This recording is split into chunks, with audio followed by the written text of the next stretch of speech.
Hi, I'm Max. Put on your headphones and relax, because you're listening to Timeline Movie Recaps.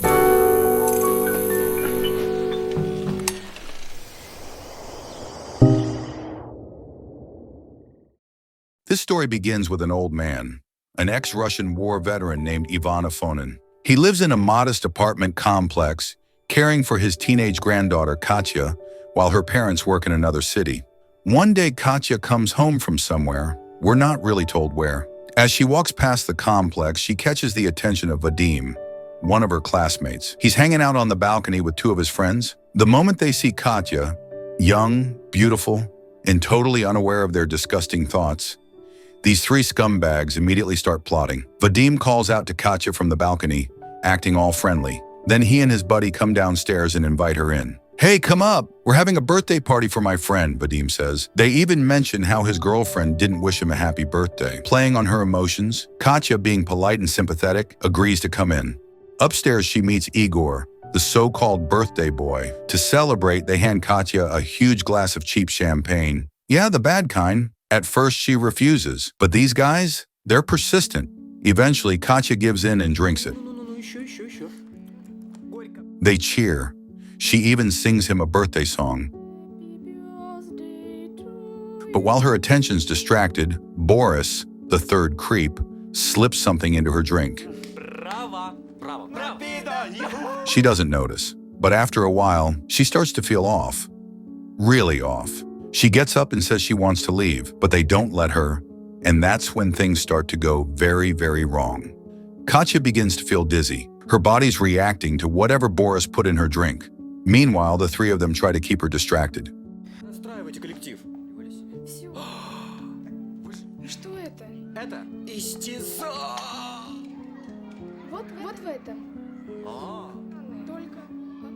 And then, it happens. Boris and Igor drag Katya into a different room.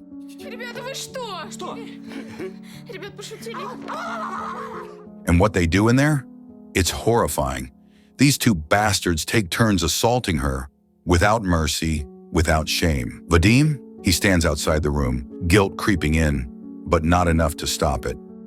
Once it's over, Katya, physically and emotionally destroyed, tries to leave. Before she can go, Boris shoves some money into her bag, like she was some kind of prostitute. Katya staggers out the door, broken, traumatized, humiliated. The three of them, they just sit there, watching. She throws the money away.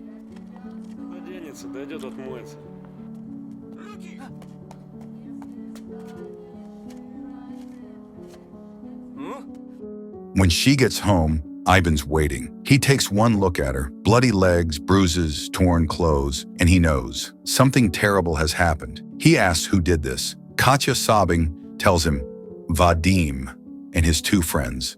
From that moment on, everything changes. Katya becomes silent, depressed. She won't leave the house.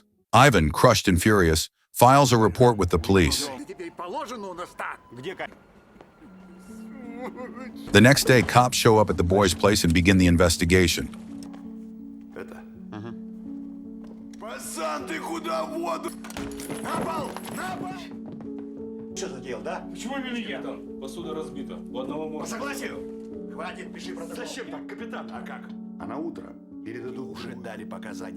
The evidence is there. Everything matches. The drugs, the bruises, the witness statements. But then, the case takes a turn. All charges are dropped. Why?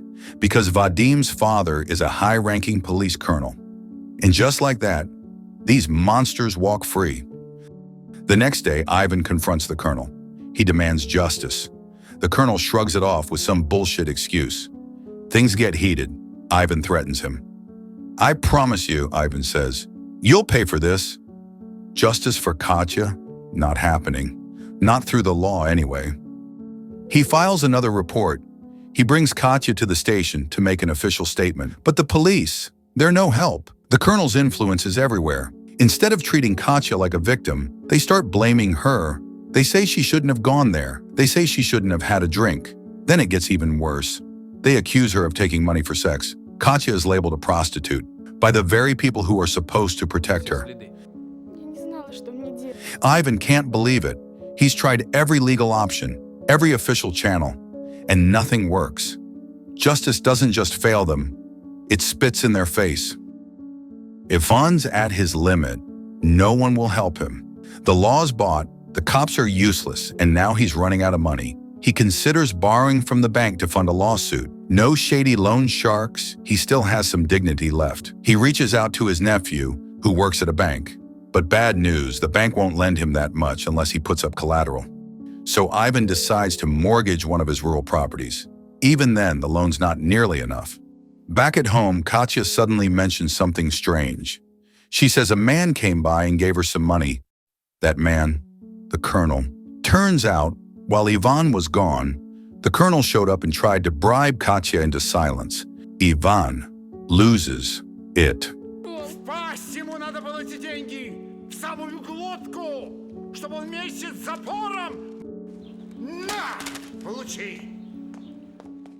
The next day, Katya casually tells him that their neighbor, an old woman she calls Auntie, has gone back to her village for 3 weeks, and she left her keys at their place. Ivan's brain starts ticking. He takes the key, quietly sneaks into her apartment, and looks around. From her window, he can see directly across the street, right into the apartment of the 3 bastards who ruined Katya's life. Right then and there, a plan forms in his mind. Ivan tells Katya he's heading to Moscow. He puts on his old military coat, ribbons, medals, the works. But in reality, he's not going to reminisce. He's going to buy a gun. He visits an underground dealer who offers him junk, rusty old rifles and vintage stuff that probably doesn't even shoot. Ivan leans in and whispers, "I need a sniper." The guy hesitates, then calls someone. Soon Ivan is escorted by 2 men to a hidden location.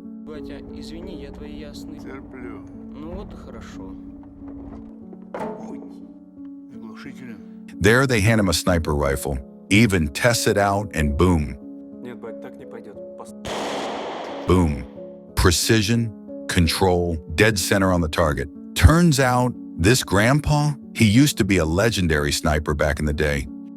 He returns home only to find his daughter, Katya's mom, has shown up out of nowhere. She's there to introduce her new boyfriend, acting like nothing's happened. Ivan plays along at first, until she starts asking about the house he mortgaged.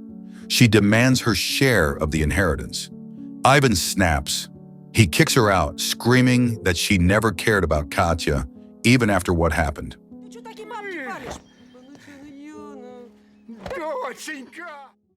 Time passes. One day, Ivan's hanging out with his elderly friends near the courtyard. Suddenly, the 3 young men return, laughing, drinking, acting like nothing happened.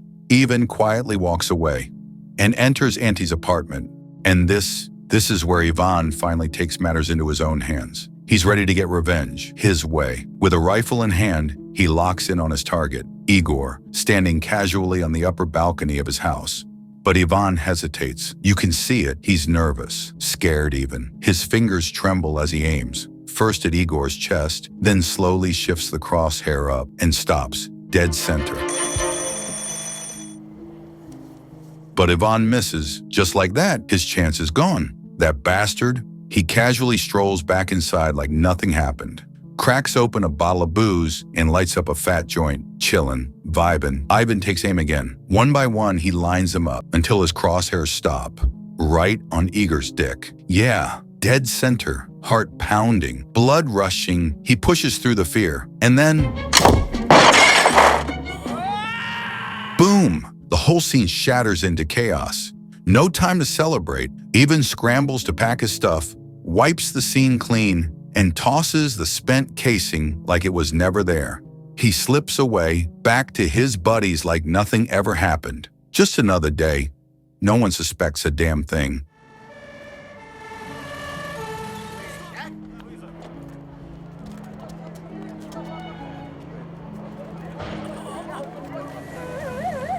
After the incident, Boris and Vadim were dragged back in for questioning. What really happened that day? But both of them said the same thing. Nothing happened. They claimed Igor's glass just suddenly exploded. At the exact same moment, the colonel found something else, a bullet mark, right there on the chair. Ever since that day, a young cop, let's just call him Bego, started getting curious. He tried to ask Ivan about what really happened, but Ivan played it smart. He pretended to be deaf, and just like that, Bejo backed off. A week passed. The case was starting to fade away. Ivan, fresh from a supermarket run, spotted Boris tearing through the street, reckless as ever, showing off his brand new car. And the moment Ivan saw him alone, an idea hit him. Fast, spontaneous. He hung his grocery bag on a tree, snuck into a neighbor's house, and started watching Boris from upstairs. And there he was, chilling in his car, not a care in the world. Ivan raised his rifle, traced the body of the car with his scope until the crosshairs stopped. Right on the gas tank, he hesitated again. Adrenaline surging, hands shaking, fighting his fear. And then...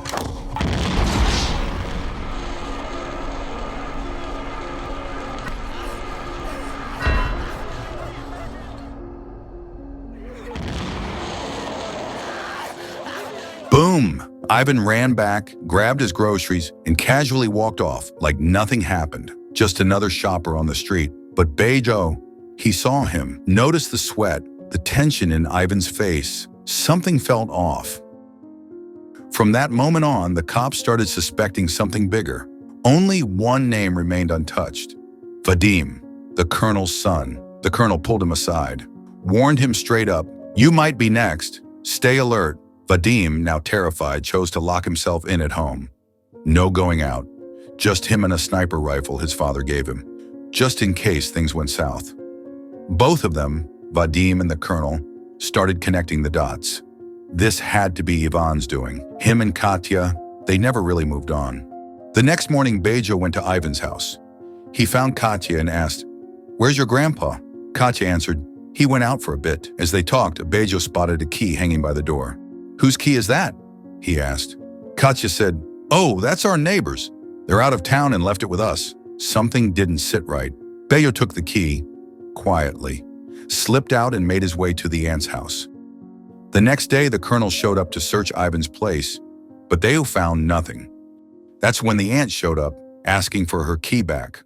The colonel's suspicions grew. What if Ivan had been firing from her house? They followed her, searched the place top to bottom.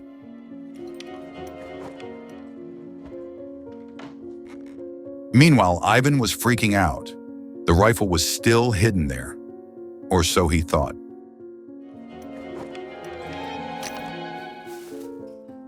But again, nothing, no trace of the weapon, which meant Ivan was off the hook. He was confused. Where the hell did that sniper go? The colonel, still suspicious, looked Ivan dead in the eyes and warned him, "Don't you dare lay a finger on my son." But Ivan just stared back and said, "Too late." That was it. The colonel rushed home. Vadim had locked himself in from the inside. The colonel had to shoot the damn doorknob off. But right then, a bullet tore through the door and hit the colonel in the gut. It was Vadim, paranoid, unstable. He thought the shooter had finally come for him. The incident broke him. Vadim spiraled into madness. Somewhere else, Ivan walked home, still confused. Where the hell did the sniper go? On the road, Bejo pulled up, asked him to get in. Inside, Bejo showed him something, wrapped in cloth, hidden carefully. It was the rifle, the one Ivan had left behind. Turns out, Bejo had gone into the house alone, put the pieces together, and figured out the truth. Ivan was the shooter. But instead of turning him in, Bejo covered for him. He told Ivan, "You can't leave shit behind like that. Be smarter next time." He hid the rifle for good, to make sure this chaos would finally end. Bejo knew exactly what Ivan was doing, and why. It was revenge for what they did to Katya. Thanks to Bejo, Ivan walked away clean, free, finally able to live in peace, knowing every one of those bastards had paid for what they did. When he got home, he heard Katya singing, like nothing had ever happened, like she could finally let go too. Ivan stood there overwhelmed, and for the first time, he cried.